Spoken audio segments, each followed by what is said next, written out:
Narito tayo ngayon upang matunghayan ang nakakakilig, napaka-sweet, sobrang nagtitrending at talaga namang inaabangan ng mga manonood na love story ni Kalingap Tata at Ate Marjorie. Sa pagpapatuloy ng ating istorya ay na-interview nga muli ni Star Rocks si Ate Marjo. Kasalukuyan nga ito nagtitinda at nandoon pa rin sa tindahan. Tinanong nga ni Star Rocks si Ate Marjo kung ano na ang nararamdaman nito, lalo na't nalaman nga nila na si Kalingap Tata pala ay talagang tuloy na sa kanilang love team at si Kalingap Rab naman ang magiging direktor nila.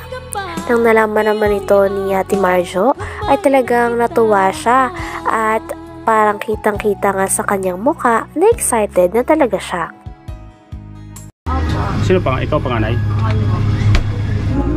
Wala akong balak. Ha?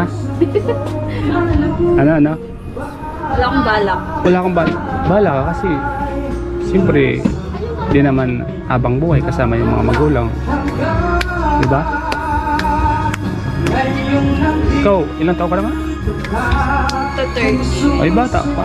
Tayong May. Bata ka pa. Sakto pala. Bagay na bagay kayo. Oo. Bagay kayong dalawa. Suplada. Ano yung masasabi mo doon sa mga comment nila? Totoo naman yun. Oo, yun. Totoo naman. Ay, Nakakatuwa niya. ano, follow-up question? Sige, follow-up. Ginanahan? Lagi bang nagchat-chat kayo ni Kalingap Tata? Lagi kang chat? Hindi ko nakikipag-chat. Ay, hindi ka nakipag-chat? Ano yung update sa yung dalawa? Nangungumusta ba siya? Nangungumusta naman. Nakikita ko din naman ng madami siyang work. So, naintindihan mo naman siya? For him. At least, di ba? At least, napakasipag niya. Napakasipag ng magiging partner mo. In the future. Wow!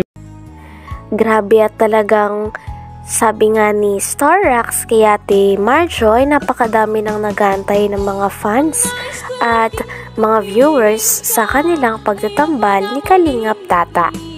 Nang sinabi naman ni Star Rocks na si Kalingap Rab talaga ang gustong mag-direct sa kanilang dalawa ay natutuwa nga si Ate Marjo. Sabi pa ni Ate Marjo ay napakagaling lang daw kasi hindi niya daw talaga inaasahan na magbo-boom yung video nila ni Kalingap Tata. At ngayon, aware din si Ate Marjo na napakarami nga nilang fans at napakaraming nagko-comment na naghihintay sa kanilang dalawa ni Kalingap Tata. In the future. Wow! Alay mo, di ba? Kayo na yung magkatuluyan. Ano masasabi mo na si Kalingap para bang magdidirect sa inyo? Oo, totoo yun. At kung sakaling mag-umpisa na yung love team nyo, pero ready ka na. Nakita ko kay mama. Hindi naman kay mama mo. Sa boto naman si mama mo. Ewan ko, hindi ko alam. May gusto ko bang sabihin? Abot ko kay Kalingap para doon sa sinabi niya na siya daw magdidirect, ano yung masasabi mo doon? Oh, siya talaga yung nagdidirect sa lahat ng mga love team ng Kalingap. Ito na yung break, doon mo madidirect yung talent ka or laman ng puso mo, doon mo makikita. Kung malay mo may nararamdaman mo kay Kalingap Tata at nararamdaman ni Kalingap Tata, yun na talaga, nagtagpo na kayo, di ba?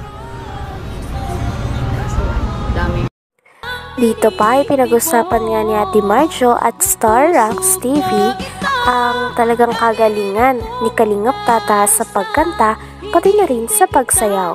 Sabi nga ni Ate Marjo ay napanood niya nga daw talaga ang mga kanta at ang mga sayaw na ginagawa ni Kalingap Tata, kaya doon pa lang ay masasabi na talaga nilang napaka-talented ni Kalingap Tata. Syempre, talagang kinilig din nun si Ate Marjo at kitang-kita na namamangha din siya sa kagalingan at mga talent ni Kalingap Tata. Talagang tuloy na rin ang Marta dahil go na din daw si Ate Marjo sa love team nila. Kailan ito magsisimula? Oh, sila na nga yung nagpapahalap kung kailan magsisimula. Masyado nang madaming nanonood. Marami na talaga, marami na. Di ba nakita mo ano? Oo na. Marami nag-aabang sa inyo. Yun na nga eh. Hindi ko alam na mag-boom yan. Sobrang sikat na kayo. Ay, kay Kuya, ano yun, di ba? Kay Red Shane. Saka yung sa akin, nakita mo rin. O, di ba? Yung last na interview ko sa'yo. Maraming nag-aabang, di ba? Ano, nakakaano naman kasi, pati nakaharana. Parang boss yan. Oh, magaling. Uy, magaling yun siya. Kalingap Tata. Magaling sa kanta, magaling sa sayaw. Napanood din po kanya? Mayaw din. Magaling sa mayaw, magaling kumanta. Magaling pa mag-direct. Mayong Kumakanta siya. si Kalingap Tata. Napanood mo? Oh, kumusta?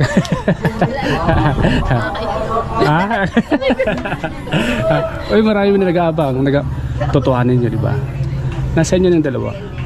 Pero, mas maganda yung gano'n. Kasi para sama kayo single eh. Wala kasama yun. Mayroon yan, isa. Pero yung, para iwala na yata sila.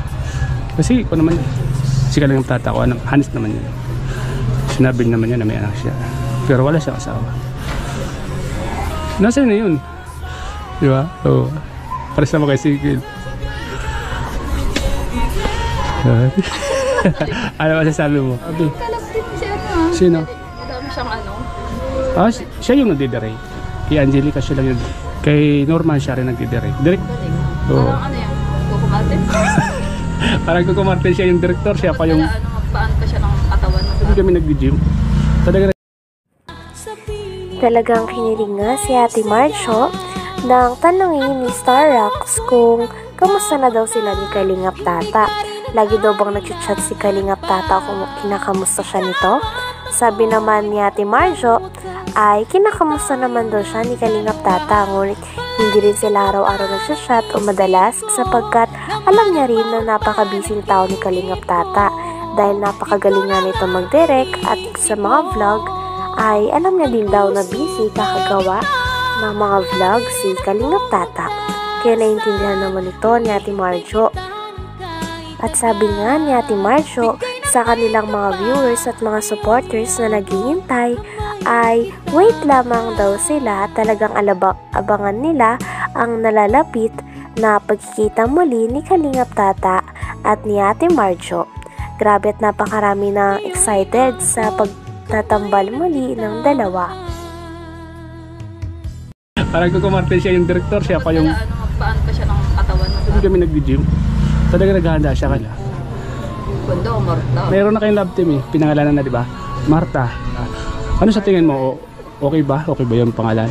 Kasi mga viewers naman yung nag-request nun. Marta. Okay naman ano? Parang ano. Maganda baga. Bawat pagbasa ko ng comment, maraming naghahabang sa'yo. Ano kayo? Okay naman sa'yo. No? Alam naman ni Kalingap Tata yung nag-chat naman kayo, di ba? So, ipapaalam na lang namin sa'yo kung kailan kami pupunta dito. Ano? Ganun na lang. Ano yung message mo sa mga viewers? Magandaan pa nila yung comment. para go na ako. Go na. Hindi. Uy, cut mo rin. Sige, cut ko yan. Hindi ko alam. Basta abangan na lang nila, no? Abangan na lang. Yung mga mangyayari at yung mga gagawin. Abangan na lang. Abangan. Sabi nga sa abangan. Abangan. Next month. Abangan. Kasi si Kalingap Tata excited na. At kami lahat, at lalong-lalo yung mga viewers, excited na silang mapanood yung unang tambalan nyo. Masimulan na para tuloy-tuloy na yung saya, di ba? Huwag mong pansinin yung mga bad comment at sila, wala naman silang may tutulong, di ba? Hanggang dito na lamang muna ang ating nakakakilig, napaka-sweet at talaga namang sobrang nagtitrending na istorya ni Ate Marjo at ni Kalingap Tata. Maraming salamat sa inyong panonood. Hanggang sa muli. Bye!